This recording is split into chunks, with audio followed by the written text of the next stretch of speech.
Hi friends, welcome back to Varnika వంటకాలు. ఈరోజు మా అమ్మ మక్క గాడలు చేసింది. మక్క గాడలు అంటే మీకు తెలుసా ఫ్రెండ్స్? వీటిని మొక్కజొన్న గాడలు కూడా అంటాడు. అదే కంకులతో చేస్తాడు కదా. మా తెలంగాణ సైడ్ అంటే మక్క గాడలు అంటాం. ముందుగా మక్కలు ఒలిచి పెట్టుకోవాలి. ఈ మక్కలని మిక్సీ జార్లో వేసి కారంకి సరిపడా 6 పచ్చిమిర్చి వేసుకొని 10 వెల్లుల్లి డబ్బలు వేసి వాటర్ వేయకుండా మిక్సీ పట్టాలి. చూసాడు కదా, ఇలాగా బరుసుగా మిక్సీ పట్టుకోవాలి.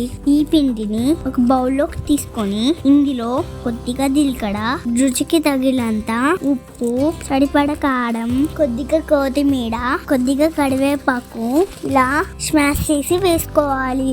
వీటిని అన్నిటిని వేసి కలుపుకోవాలి. కలుపుకున్న పిండిని పక్కన పెట్టుకొని గ్యాస్ వెలిగించి మూకుడు పెట్టుకొని మూకుట్లో ఆయిల్ పోసుకోవాలి.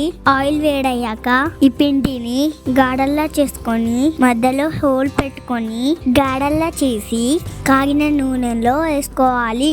మంటని మీడియం ఫ్లేమ్ లో పెట్టుకుంటే లోపల పిండి చక్కగా ఉడుకుతుంది. ఒక సైడ్ వేగాక ఇంకో సైడ్ తిప్పుకోవాలి.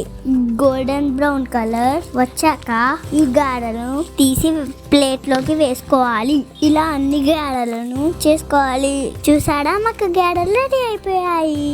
చల్లగా వర్షం పడుతుంటే వేడి వేడి మక్క గాడలు తింటే ఎంత బాగుంటుంది కదా ఫ్రెండ్స్. ఈ గాడలని మా తెలంగాణలో అయితే మక్క గాడలని పిలుస్తాం. మీ ప్రాంతాలలో ఏమని పిలుస్తాడో కామెంట్ చేయండి. ఈ మొక్కజొన్నలకి ఒక చిన్న స్టోరీ ఉంది. ఆ స్టోరీ ఏంటో తర్వాత వీడియోలో చెప్తాను. ఈ మక్క గాడలు మీకు నచ్చాయా? నచ్చితే లైక్ చేయండి, షేర్ చేయండి, మా ఛానల్ని సబ్స్క్రైబ్ చేయండి. Thank you, bye.